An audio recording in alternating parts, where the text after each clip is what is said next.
Hello lovely people and welcome to the June vlog. Here's a little sneak peek of what I got up to this month. I visited Bodnant Garden in North Wales. It's a National Trust garden spanning 80 acres and is filled with wildlife treasures. But first let's have a little look around Dunfermline, which is a city in Fife, a county which lies just north of Edinburgh across the Firth of Forth.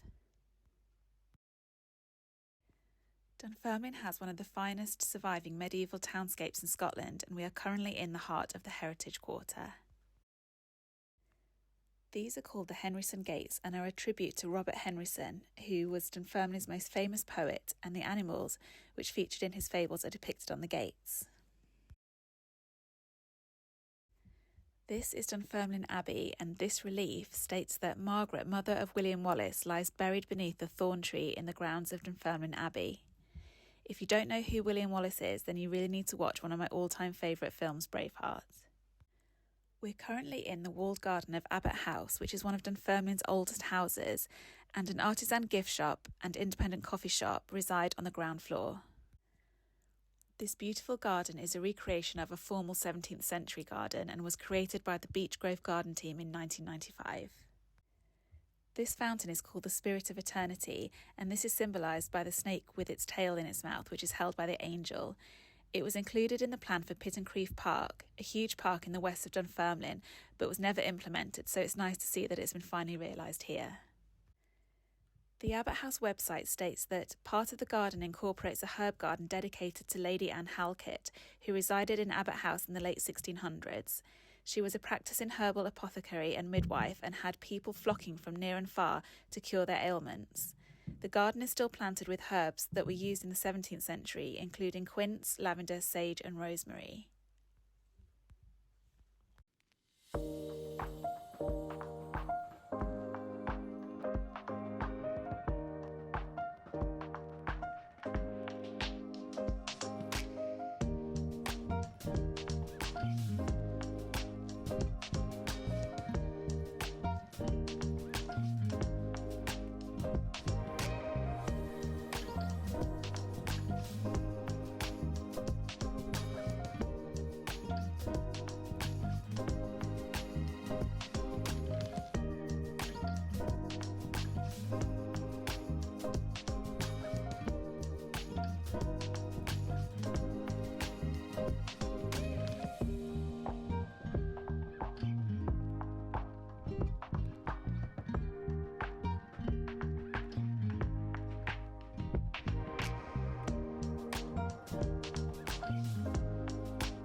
I love the little detail of the metal angel and devil acting as gate catchers.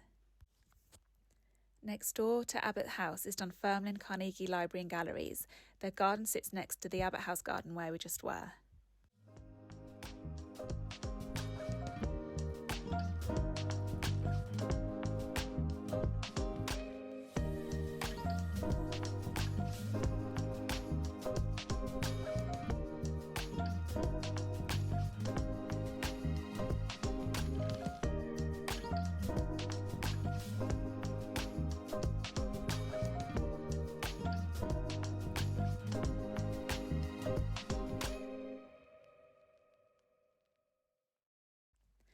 These statues are characters from one of Robert Burns's greatest narrative poems, Tam O'Shanter. As well as statues, this garden has squeezed a lot in: a maze, seating areas, a formal lawn, beautiful planting beds, peach trees, and various other metalwork and stonework features.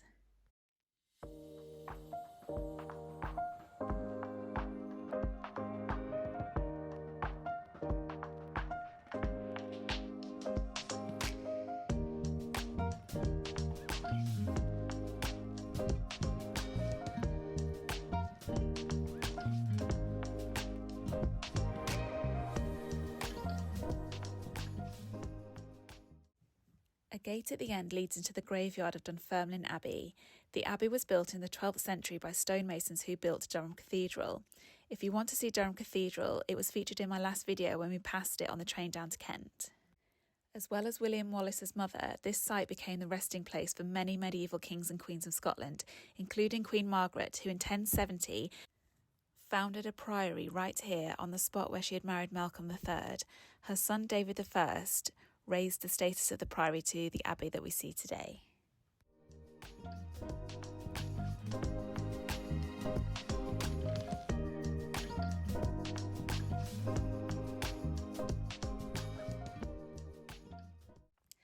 The ruins in the background there are of Dunfermline Palace, which was the personal residence of James VI's queen, Anna of Denmark.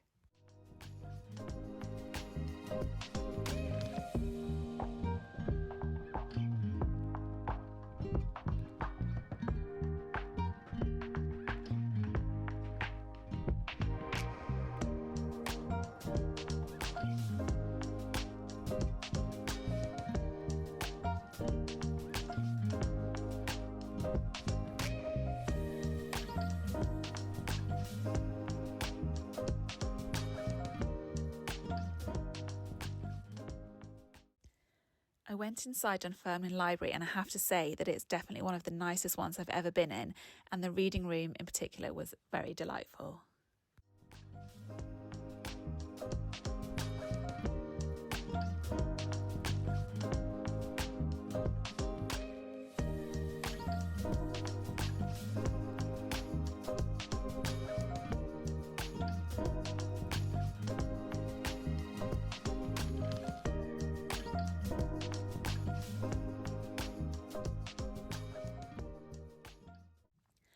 After the library gardens, the next green space I visited was the Garden for Heroes. This was designed jointly by the families of servicemen and women and by the people of Fife as a place to commemorate the lives of their loved ones who, through their actions and deeds, would be defined as heroes.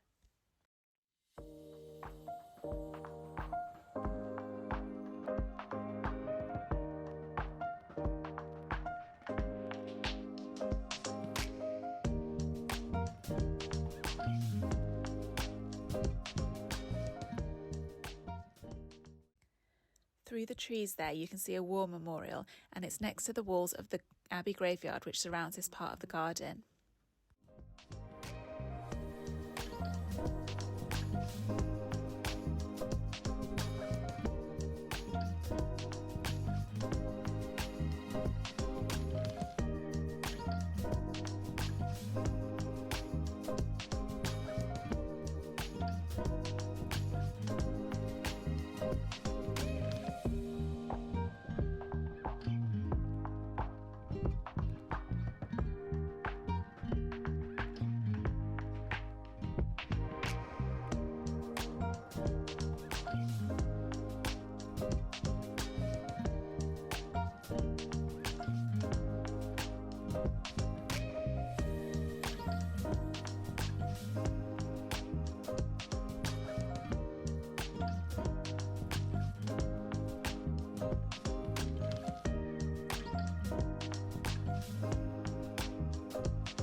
The final stop in exploring the green spaces of Dunfermline is Pittencrieff Park, which honestly blew me away.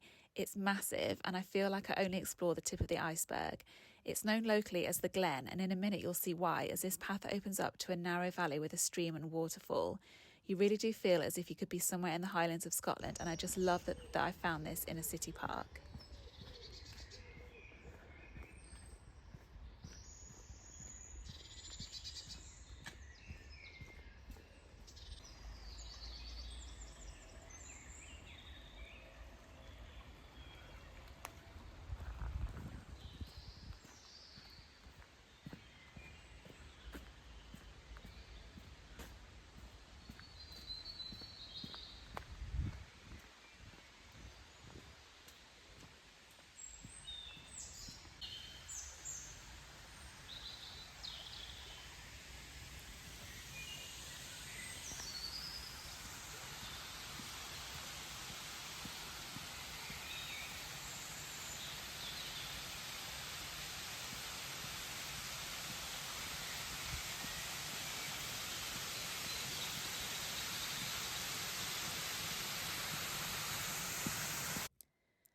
peacock motifs on the bridges are a nod to the peacock aviary they have in the park.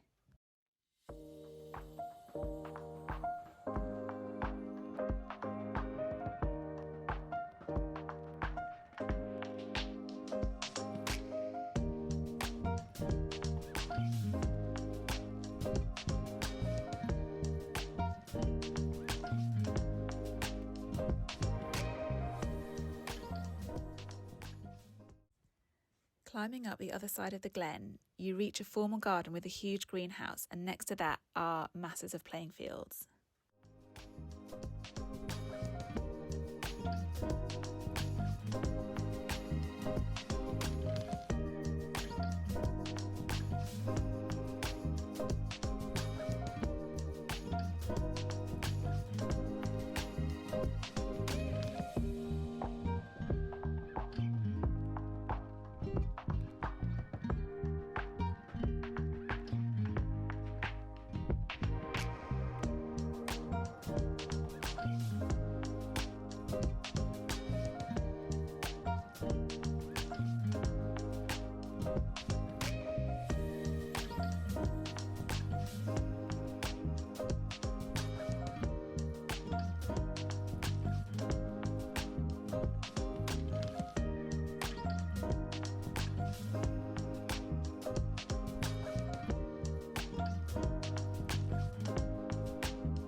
This part of the park looked like Rivendell from Lord of the Rings, complete with a friendly forest friend.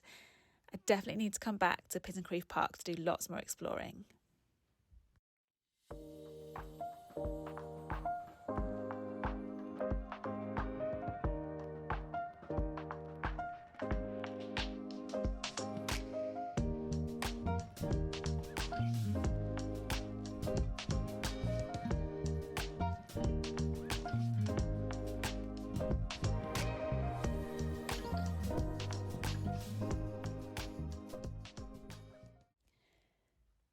Then it was time to take a trip to North Wales to visit Bodnant Garden, which is actually only slightly bigger than Pittencrieff Park. I completely fell in love with this garden. It has such varying areas and so many meandering paths that you feel like you could explore it forever and you'd still find something new. It was created over 150 years by generations of the Pochin and McLaren families who owned it, a host of head gardeners and garden designer Edward Milner.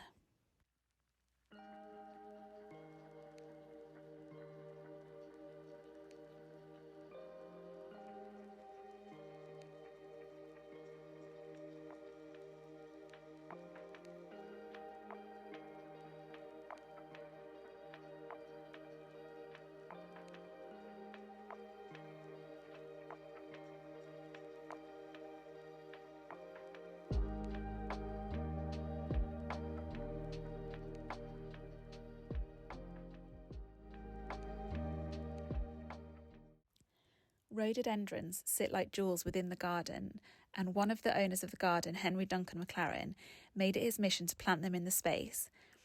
He sponsored plant hunting expeditions across Asia and created a program of hybridization, which gave him access to a host of rhododendron seeds and new varieties.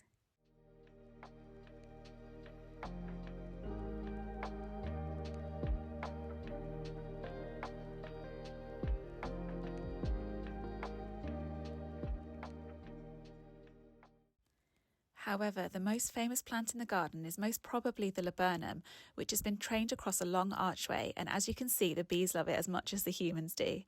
This laburnum arch is believed to be the longest and oldest in Britain, being 55 metres long and having been created in 1880.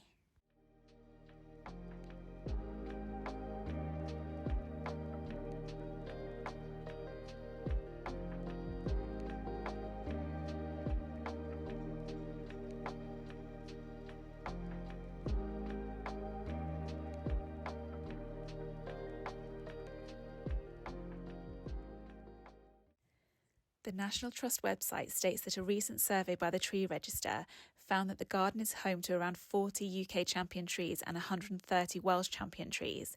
These trees are the best examples of their kind. The champions include a 35-metre giant sequoia, a Japanese umbrella pine and Manchurian maple.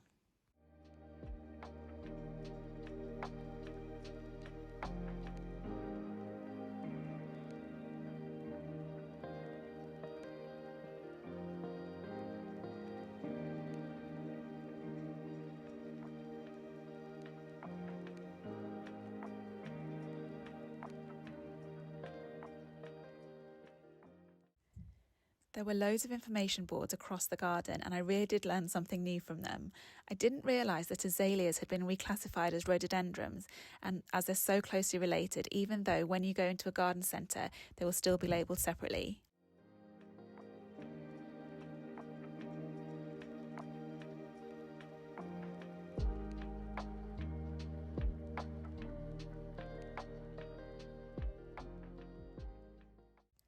I'm not sure if it's one of the champion trees, but I really like this magnolia. See if you can spot its pretty cream flower.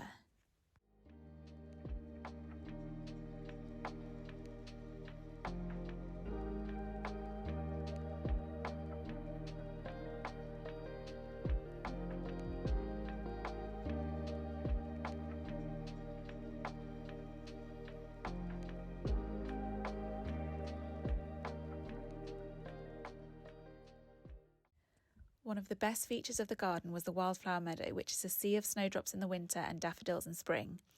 In the summer, there are wildflowers such as pignut, knapweed and clover, and these attract wildlife such as bees and the common blue butterfly.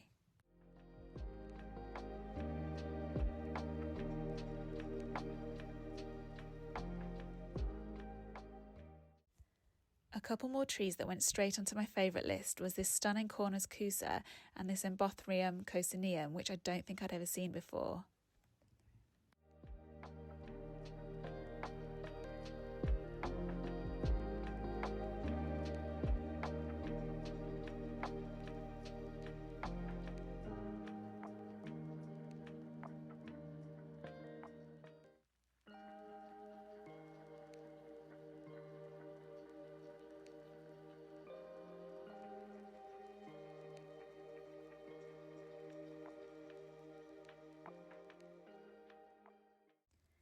Now we're entering the Arboretum, and down the path and beyond that gate is a stunning rhododendron.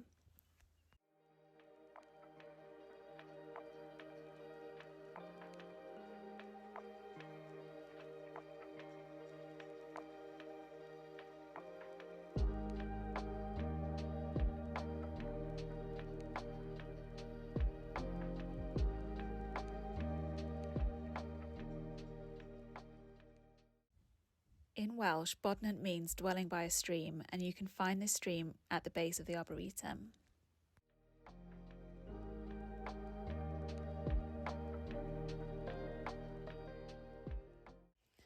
We passed another really cool tree known as the handkerchief tree for obvious reasons. It's originally from China and is also known as the dove tree or the ghost tree.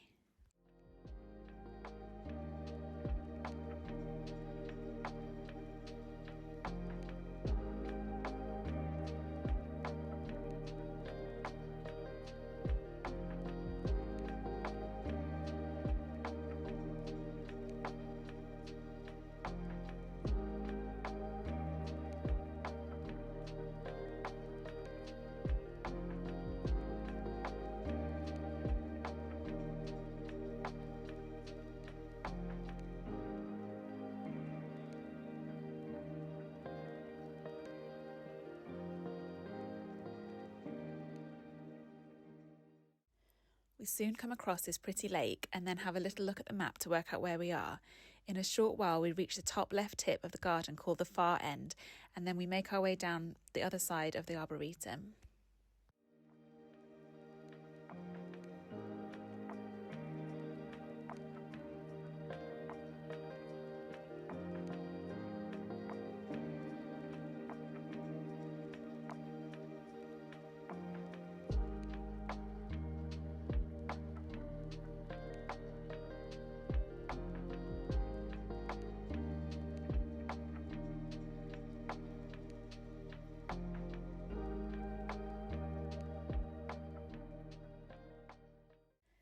This part here with the waterfalls and bridge across the lake was my absolute favourite part of the garden.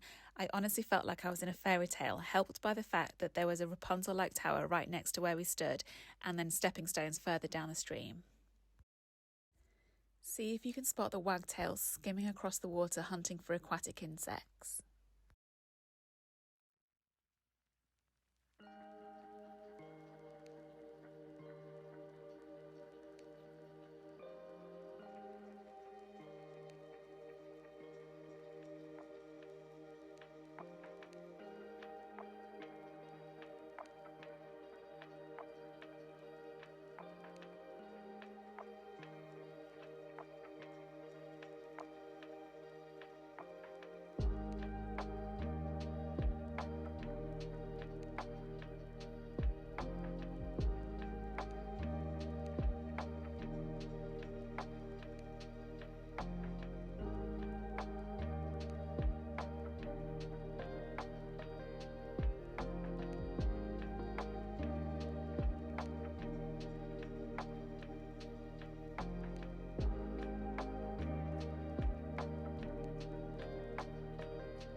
Next to the tea shop in the Arboretum is a room filled with information on Bodnant, including all about the head gardeners who created the space. These were Joseph Sanderson, George Gurney, Frederick Puddle, his son Charles Puddle, and then his son Martin Puddle. I did wonder to my friend where all the women were, and actually on the National Trust website under the People of Bodnant Garden, there is the black and white photo which is on this board of Henry Pochin, the founder of Bodnant Garden, planting a tree, as you can see here, but it's a wider version, and to the left is a lady holding a spade who I assume is Henry Pochin's wife, Agnes. It turns out that Agnes was at the forefront of the suffrage movement, and she and Henry organised a petition in Salford, where they lived before Bodnant, which led to over 1,000 women being added to the Salford Parliamentary Register. Their daughter Laura continued her parents' passion for both the garden and the suffrage movement, arguing that all women must be allowed to take their rightful place as full citizens in political life for the nation to prosper. She recognised that without a vote, many of her sex were regulated to a kind of slavery at home and in the workplace. In 1912, she even lobbied for the Criminal Law Amendment Bill to crush the procurement of girls for prostitution. Within the garden, she continued work within the riverside areas and developed the wild garden and arboretum in the far end. With a little bit of digging, pun intended, the important story of the women behind Bodnant comes to light, and what a brilliant and vital one it is. Going back to other people who shaped the garden, the 3 generations of the Puddle family head gardeners are commemorated with their own garden, the Puddle Garden, which is close to the entrance. It just shows how much of an impact these gardeners had on Bodnant to be celebrated in this way.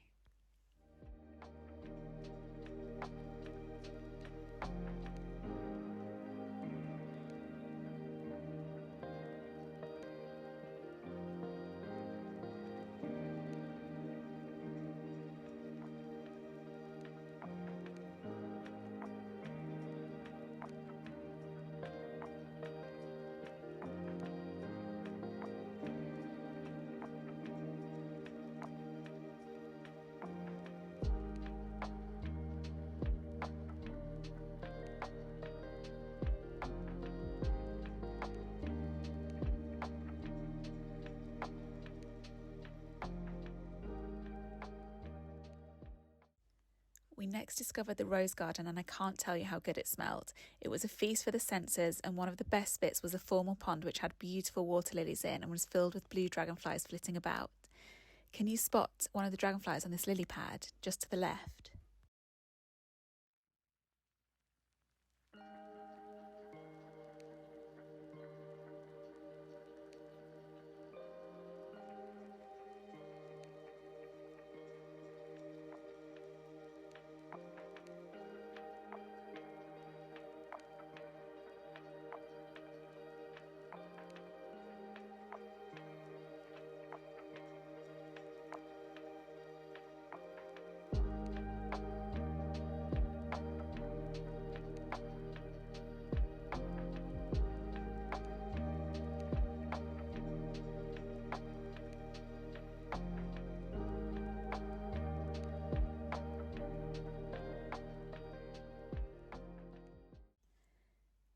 also spotted a cute water boatman bug.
When we reached Bodnant Hall, there were loads of swifts swooping around, which was fab to see. And oh my gosh, the views from the top terrace were gorgeous. You can see right over to the peaks of Snowdonia National Park.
The planting was so colourful and abundant on the top terrace, and it was so glorious in the sunshine.